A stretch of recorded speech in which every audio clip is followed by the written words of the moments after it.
bukan saja menjadi penciri Indonesia di mata dunia, akan tetapi juga menjadi kewibawaan dan kehormatan bangsa dan negara.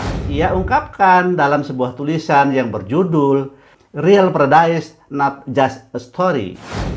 Saya sungguh tidak mengerti ketika ada orang yang masih belum percaya bahwa Indonesia itu serpihan sorga.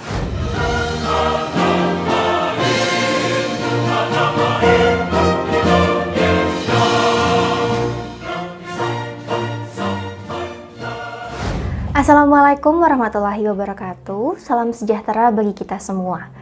Para mahasiswa yang budiman, selamat datang dalam perkuliahan online mata kuliah umum Pendidikan Kewarganegaraan bersama Profesor Budiman Syah.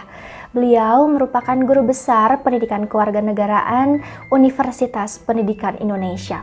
Pada kesempatan kali ini, topik yang akan disampaikan adalah identitas nasional. Tidak berlama-lama lagi, langsung saja kita sambut Profesor Budiman Syah. Para mahasiswa yang budiman, selamat berjumpa kembali pada perkuliahan MKU Pendidikan Kewarganegaraan. Pertemuan kali ini kita akan membicarakan konsep yang sangat penting, yaitu identitas nasional Indonesia. Setiap negara yang merdeka dan berdaulat sudah dapat dipastikan berupaya memiliki identitas nasional. Mengapa? Jawabannya agar negara tersebut dapat dikenali oleh negara dan bangsa lain. Identitas nasional mampu menjaga eksistensi dan kelangsungan hidup negara bangsa. Dimilikinya identitas nasional, sebuah negara bangsa akan memiliki kewibawaan dan kehormatan. Di samping itu juga akan dapat menyatukan bangsa yang bersangkutan. Profesor Budiman Syah, kita menjadi ingin segera mengetahuinya. Apa sajakah identitas nasional negara bangsa Indonesia itu, Prof? Pada hakikatnya, identitas nasional suatu negara bangsa ada dua jenis. Identitas nasional yang primer dan sekunder. Identitas primer dinamakan juga identitas etnis, yakni identitas yang mengawali terjadinya identitas sekunder. Adapun identitas sekunder adalah identitas yang dibentuk atau direkonstruksi berdasarkan hasil kesepakatan bersama. Mari kita perhatikan tayangan berikut ini.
Wow, sangat mengagumkan ternyata.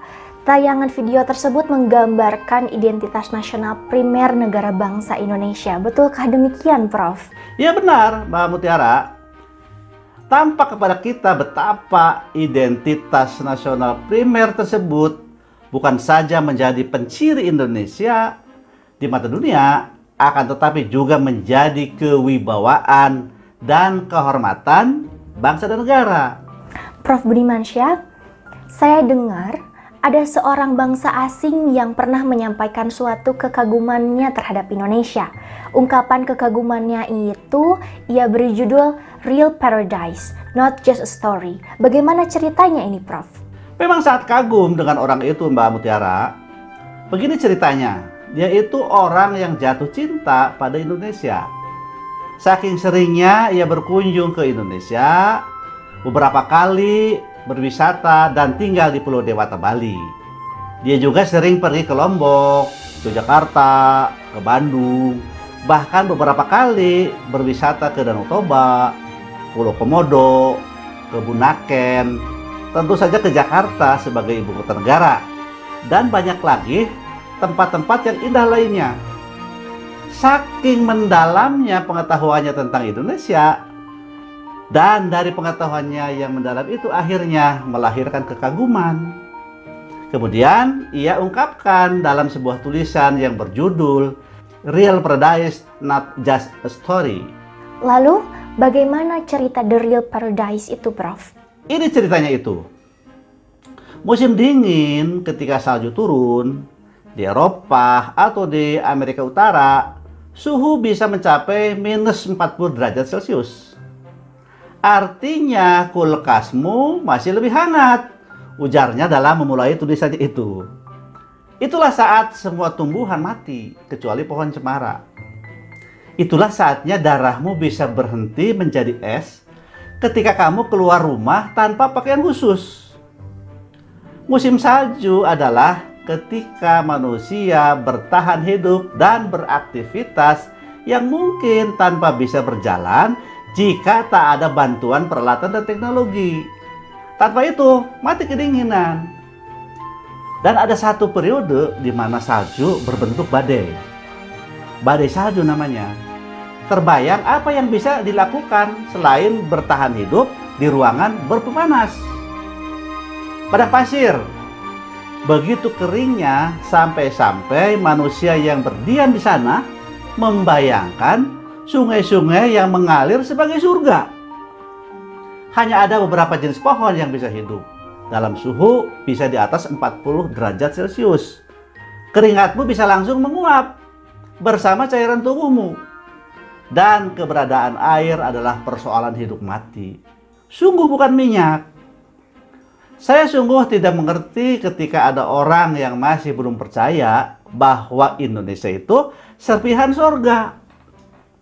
Cobalah kamu bercelana pendek, pakai kaos dan sandal jepit, jalan-jalan di Kanada ketika musim dingin, atau jalan-jalan di padang pasir, dijamin mati.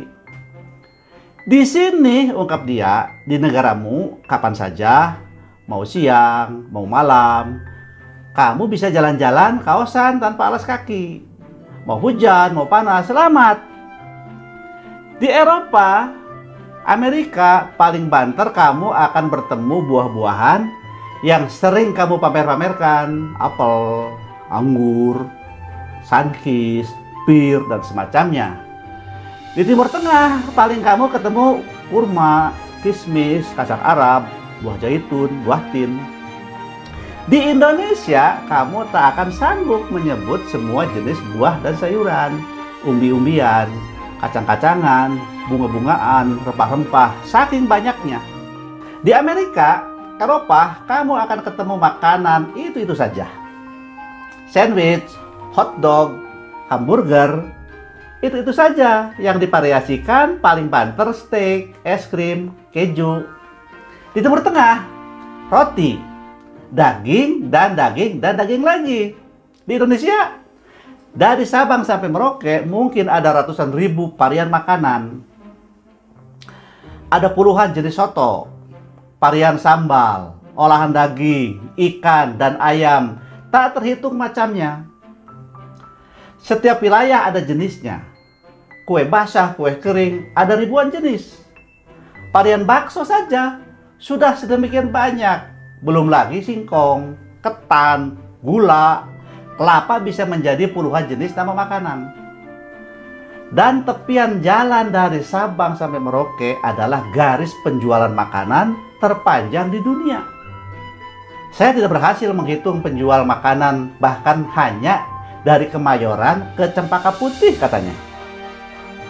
Di Indonesia kamu bebas mendengar pengajian, sholawatan, lonceng gereja, dangdut koplo, konser rock, jazz, gamelan, dan ecrek-ecrek orang ngamen. Di Eropa, Amerika, Timur Tengah belum tentu kamu bisa menikmatinya, kecuali pakai headset. Saya ingin menulis betapa surganya Indonesia dari segala sisi, katanya dengan bersemangat. Hasil bumi, cuaca, orang-orangnya yang cerdas-cerdas, kreatif, dan bersahabat, budayanya, toleransinya, guyonannya, keindahan tempat wisatanya, dan seterusnya. Namun, selanjutnya ia berkata, saya tidak mungkin mampu menulis itu semua meskipun jika air laut menjadi tintanya. Demikianlah sepilihan kata-kata seorang asing akan identitas nasional primer negara kita, Indonesia. Jika dipikir-pikir, demikian tak terhingganya kenikmatan anugerah Allah pada bangsa Indonesia ya Prof. Kita patut bersyukur bahwa bangsa Indonesia, negeri kita ini benar-benar merupakan negara kesayangan Tuhan. Tapi mengapa banyak orang kita yang tidak mensyukurinya, Prof? Memang sangat disayangkan jika seperti itu. Hakikatnya, jika kita tidak bisa mensyukuri itu semua, jangan-jangan jiwa kita sudah mati. Sekarang, bagaimana halnya dengan identitas nasional sekunder, Profesor Budimansyah? Seperti sudah disebutkan di buka, bahwa identitas sekunder merupakan identitas yang dibentuk atau direkonstruksi berdasarkan hasil kesepakatan bersama. Secara historis, khususnya pada tahap embrionik, identitas nasional Indonesia ditandai ketika munculnya kesadaran rakyat Indonesia sebagai bangsa yang sedang dijajah pada tahun 1908 yang dikenal dengan masa kebangkitan nasional. Usaha mewujudkannya terus berlangsung melalui perjuangan merebut kemerdekaan. Puncak kulminasinya tercapai pada tanggal 17 Agustus 1945 ketika kita memproklamasikan kemerdekaan. Perjuangan tidak berhenti di situ karena pihak asing masih menginginkan kembali menjajah. Maka perjuangan mempertahankan kemerdekaan terus menggelora hingga akhirnya Indonesia menjadi negara berdaulat sempurna, baik ke dalam maupun keluar. Saya memperoleh informasi dari beberapa sumber bahwa sebagai negara yang berdaulat, Indonesia memiliki dua jenis identitas nasional sekunder. Apakah Profesor Budimansyah bisa menjelaskannya dengan rinci? Betul Mbak Mutiara.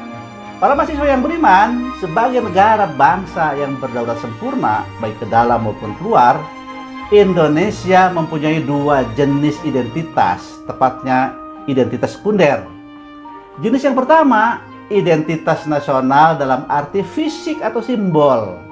Yang kedua, identitas nasional secara non-fisik. Identitas nasional secara fisik atau simbol meliputi bendera, saksaka merah putih, bahasa persatuan, bahasa Indonesia, lambang negara, burung Garuda, dan lagu kebangsaan Indonesia Raya. Keempat identitas tersebut diatur dalam Undang-Undang Nomor 24 Tahun 2009 tentang bendera, bahasa, dan lambang negara serta lagu kebangsaan. Bagaimana halnya dengan identitas nasional non-fisik itu, Prof? Identitas nasional non-fisik sering disebut jati diri bangsa, yaitu nilai-nilai yang merupakan hasil buah pikiran dan gagasan dasar bangsa Indonesia tentang kehidupan yang dianggap baik, yang memberikan watak, corak, dan ciri masyarakat Indonesia, yakni Pancasila. Jadi, identitas nasional non-fisik itu menjadi jati diri bangsa kita ya, Prof, yaitu Pancasila. Benar Mbak Mutiara, perihal Pancasila ini para mahasiswa dapat mempelajarinya lebih mendalam pada perkuliahan pendidikan Pancasila. Profesor Budimansyah, kita sudah sampai pada penghujung pertemuan kita kali ini karena waktu sudah mencukupi. Kepada para mahasiswa atau siapapun yang ingin bertanya, silahkan tulis pertanyaannya di dalam kolom komentar tayangan video ini. Pertanyaan-pertanyaan tersebut insya Allah akan dibahas dalam pertemuan perkuliahan selanjutnya. Sampai jumpa pada pertemuan yang akan datang yang akan membahas topik integrasi nasional. Wassalamualaikum warahmatullahi wabarakatuh.